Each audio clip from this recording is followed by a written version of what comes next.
যে কাজগুলো আমি নড়াইলের জন্য করেছি সেই তালিকাটা যদি আপনি ধরেন তাহলে শুধু একটা ইউনিভার্সিটি এখন বাকি আছে। একটা সি ক্যাটাগরির জেলায় কি কি প্রয়োজন, একটা ইউনিভার্সিটি বাকি আছে।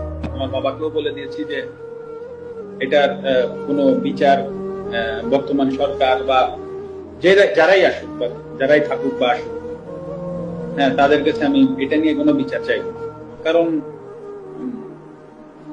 এটা আমার কাছে মনে হয়েছে যে আসলে এই বাড়িটা তো আসলে যশোর থেকে এসে বা খুলনা থেকে এসে বা ঢাকা থেকে যে কেউ ভাঙে, হ্যাঁ, নড়াইলের মানুষ কোনো না কোনো জায়গা থেকে উঠে এসে ভাঙছে।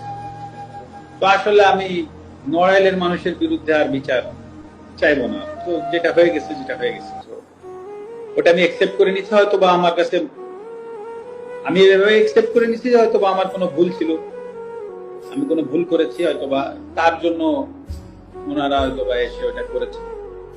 তো আমার মনে যদি বিন্দুমাত্র কষ্ট এখন আর নাই, আমি মানে কষ্ট নাই এই কথাটা ভুল, মানে কারো প্রতি রাগ ক্ষোভ এগুলো কিছুই নাই। তো আমিও আশা করব নড়াইলবাসীর প্রতি যে